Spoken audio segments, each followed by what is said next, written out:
Hello. We are left with implementing two more states for the enemy.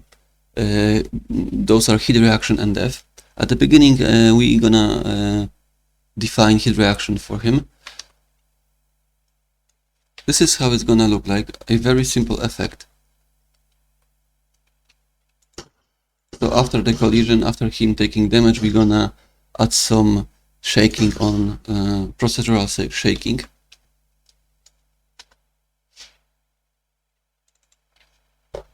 So what is new here?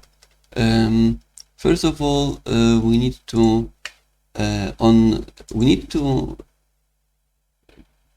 set up collision properly. So on capsule component, to go to collision and disable collision with projectile. We want only the body to have this enabled, and by default it will be. So on the capsule component, disable projectile, set it to custom and disable projectile, and face, you can disable collision for face altogether. Then I've implemented on component hit event. So you're gonna go to capsule, you're gonna go to body, and you're gonna scroll to the very bottom, and you're gonna push this here. This button is gonna implement on component hit for you. And as we received hit, we are gonna activate HitReaction state. There is a couple new things here because we are used to this, but there is an advanced section also here. So params are the parameters as a string, and they're gonna be sent to us in start method. So we are just grabbing hit location and we are sending this as params. I went with string as parameters because we obviously cannot say what kind of parameters user can come up with. So I went with string because everything can be serialized back and forth to string. Yeah. And then there is restart policy. This is very important. This tells the node how to behave when the state is already active. So previously, for example, in patrolling or attacking, we left it by default. We left it as default. Default is no restart. And it says that when the state is active, do not activate it again, leave it, the call is ignored. However, we have some other options. The two most important ones are restart. So restart means that the state will deactivate and then it will be active, and then it will be immediately activated once again. So the stop will be called and then start again. And re-enter. Re-enter means that stop will not be called, just start once again. So here we are going use restart. Also there's time. Time means that, as you probably guess, is the time for how long the state will be active. So we want HitReaction to last 2 seconds, and after those 2 seconds it will automatically deactivate. And then there is ID. You already know this. It's gonna print for us this ID to help us to debug. Now our HitReaction state. So in the HitReaction start, I am just grabbing this position that we've sent in parameters, and I am spawning emitter at this location. Then in HitReaction update, I am just animating the body a bit just by sign method.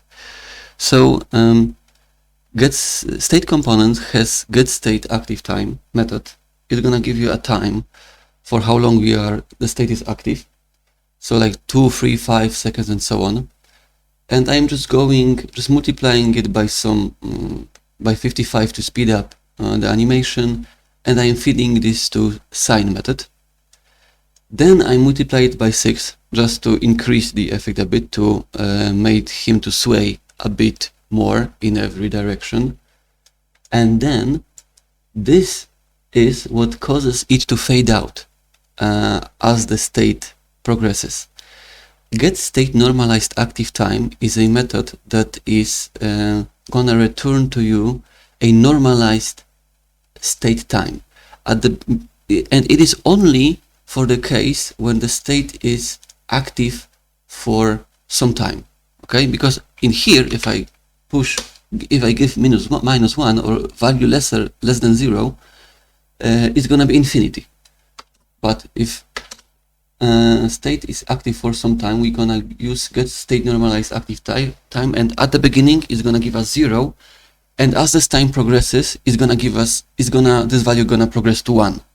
Okay, and then I'm just subtracting this value from 1 to reverse it. So at the beginning it's 1, and as it progresses it goes to 0. So and I'm using it to fade out basically the animation. And so after the state deactivates, which happens automatically after 2 seconds, we are left in a state when we added some local rotation, so it will be tilted a bit. So this is why in HitReaction stop I am snapping it back to its default position by setting rotation to 0. Okay, how about some testing? Okay, it works. I just want to demonstrate you one thing. So how it would look like if I would be to setting no restart here, right? So this is obviously something that we don't want to,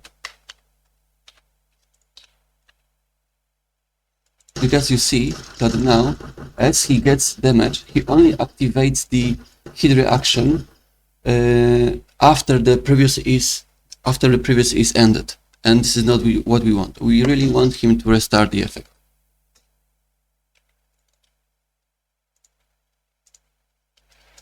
Okay, we are almost done. Notice that in our currently the enemy will still attack us and will still patrol if he has HitReaction. Maybe this is what you want, but I certainly don't. So this is why I will add another rule, and I will say that HitReaction is blocking attack and patrolling. And now, look, he is attacking, and as he is shaking, he is not attacking. Also, when he is patrolling and we shoot toward him, the same happens. He ceases to patrol. Great, it works. We are left with implementing the very last state of the enemy, which is dev state. So I gave him a health counter, and as he receives damage, health is decremented, and then he just enters simulation and the spawns. So what's new in code? Dev state is the easiest one to implement. It has only one method, dev start. So this is why I use different variation of bind event to method that just gives me one callback on activation. On dev start, I am spawning emitter and attaching it to the body of the actor. Then I simulate physics on the body. Then after some delay, I destroy the actor. In onHit, I do anything only after making sure that I am not dead. Then I decrement health, and if it is higher than 0, I just hit react. If not, then I activate dev state. Just for fun, I do it in a bit unusual fashion, just to discuss some other things with you. So, at the beginning I call the activate state, but as you can see, I do it with a root tag of the enemy. So the reason for this is that we differentiate between the leaf states and non-leaf states. The states at the very bottom that do not have any children are considered leaf states, and the other ones that have children are non-leaf states. In your project, you will probably have not such a flat hierarchy of states, but a much more elaborate one. So for example, you will have different attacks, right? You will have flying attack, range attack, melee attack, combo attack, and so on. So you will, all those attacks you will make a children of your generic attack state. So we'll have something like this. And you can say the activate state, just attack state, regarding of which particular attack is right now ongoing. So just deactivate attacking logic for me. If I choose the root tag in here, what I am doing, I am just deactivating any state that is ongoing. If a state supports non-leaf states, if a node supports non-leaf states, it is written so in the comment. So here it is, the comment states allows for non-leaf states.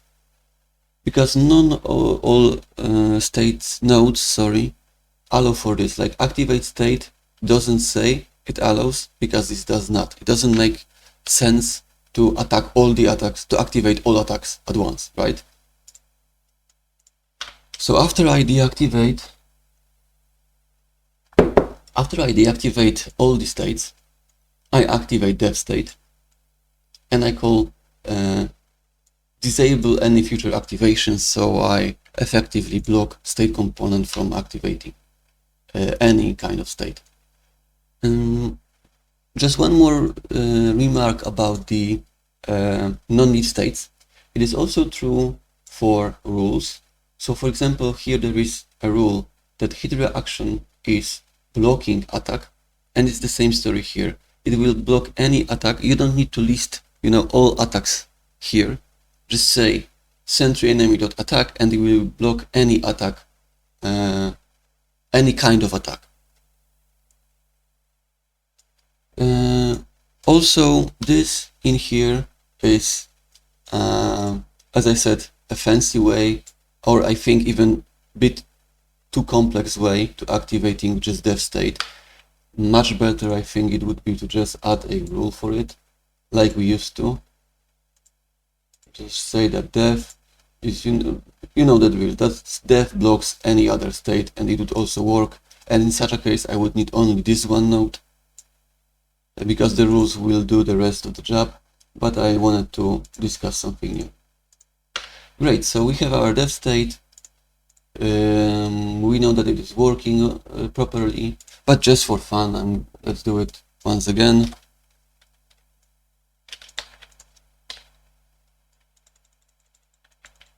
Wow, it works. Okay, so this concludes the tutorial. I hope you had fun, and I hope you learned a lot. Thank you. See you later.